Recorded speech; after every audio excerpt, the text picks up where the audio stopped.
And now for the review in Pixar's most esteemed trilogy, Toy Story...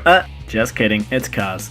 Cars 3 is the third installment in the Cars franchise that basically exists to sell toys. Every time a new car popped up on screen, I thought, yep, that's probably a toy. Cars 3 follows series and a half, thanks Cars 2. Protagonist, Lightning McQueen, voiced again by Owen Wilson, as sort of an aging racing star who was beaten horribly in a race by the hot young rod on the scene, or on the track I should say, Jackson Storm, voiced here by Armie Hammer. And McQueen must train and race his way back to the top to stay relevant. And the movie is essentially Rocky 3, with cars, and no people. Now, the first trailer gave the impression of sort of a darker and more serious spin on the films, which is an interesting sort of take on, I guess, a film about talking cars. But after Pixar's low point of Cars 2 and the response to that film, I was thinking, oh, you know what, maybe a different spin on the franchise might change people's minds on the Cars films. But the film ultimately ends up being a bit more like the later trailers for the film, being a fun, kind of heartwarming family flick that we've kind of seen done better before, especially by Pixar. It just feels like being another Cars film in the process. The first third of the film does feel a little bit boring, to be honest, and a bit dull actually. While there aren't as many jokes during this part of the film, there are some throughout the film, but honestly most of them don't land. There were a few chuckles here and there, but most of the jokes fell pretty flat, and that was even from quite a few of the kids that weren't bursting out chuckling. But during this setup, we get a bit of a plodding sort of start to the film of McQueen losing and not really setting up much of a rivalry between McQueen and Storm. We know he has to beat him and we know he wants to beat him, but there really isn't a whole lot of interaction between the two throughout most of the film, so there isn't really like a budding rivalry between them. So we don't really care about McQueen trying to get there. We're just really more interested in McQueen's journey, and Storm's just kind of there in the background doing his own thing for most of the film. But once McQueen meets his sponsor Sterling, played by Nathan Fillion, and his trainer Cruz Ramirez, played by Cristela Alonso, the film kind of picks up a little bit. The film does give you a bit of a decent underdog story here, with McQueen getting back into action and training, with Cruz getting to work alongside a trainer and understanding his trainer, but Cars still ends up feeling like the weak spot in Pixar's library of films. There are actually some really nice homages here to Paul Newman and his character Doc Hudson, where voice clips are kind of used and retweaked from the first Cars film,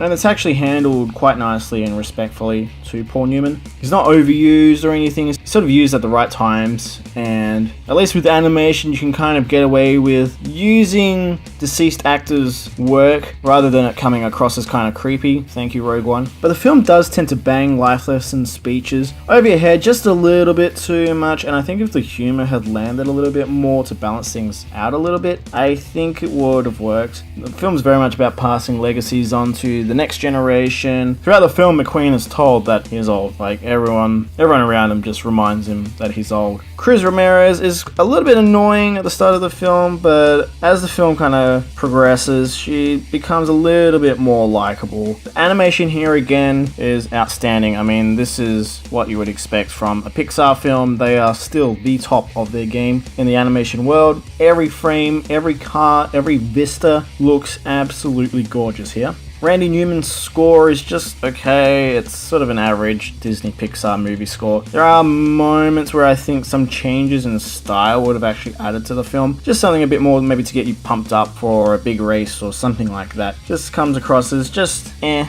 bit meh. Oh yeah, we've heard this before in a Pixar film. But Cars 3 is definitely an improvement over 2. There is significantly less meter in this film, and is used very sparingly here. I think Pixar has definitely heard the complaints that people had about Cars 2. I think it's definitely something that maybe other animated franchises should take note on, about not necessarily having to bump side characters up to main roles in their own feature films. Thanks, Minions. But I wish they would have sort of amped up the underdog story here a little bit more. Maybe a bit more drama that first trailer had kind of been teasing. And just, I feel like that would have maybe made it a bit more interesting. Maybe just a little bit more of a serious tone. Something a bit more for the adults. but it's another Cars adventure. We'd like it to be the end of the trilogy, but look, the toys that come from these films just make way too much money. I have no doubt in my mind that they're gonna spring a Cars 4 in 5 years time or whatever. So again, while Cars isn't really the shining example of what Pixar can be, I think myself and a lot of other people are just gonna be looking forward to Coco at the end of the year. But I think kids are gonna eat it up, they're gonna love the toys, they're gonna be rushing out to buy the toys, hence the purpose of this franchise. But everyone else, I think, just wait for the film to go on Netflix. If you've got an interest in Pixar or the Cars franchise, but you don't really want to rush out to the hordes of children in Lightning McQueen t-shirts, just, yeah, wait for it to be on Netflix. Cars 3 gets a 6 out of 10 from me. Again, it's just another Cars adventure. It's nothing special in Pixar's library. Definitely an improvement over the last film, but I think the Cars franchise has enough of a sort of stigma to it at the moment that kind of holds it back from the greatness that other Pixar films kind of get. So that's a little disappointing here. But hey, look, if it means that the Cars toys are going to fund other more interesting and unique Pixar films, then hey, look, if that's what we have to go through to get them, then why not? Let's do it. If it means we can get another WALL-E or an Up, then I'm all for it. So thank you guys. I hope you did enjoy this review. If you did like it, do remember to hit the thumbs up button and leave a comment down below in the comment section. Have you seen Cars 3, or are you planning to see Cars 3? Do you like the Cars franchise? Do let me know in the comments below.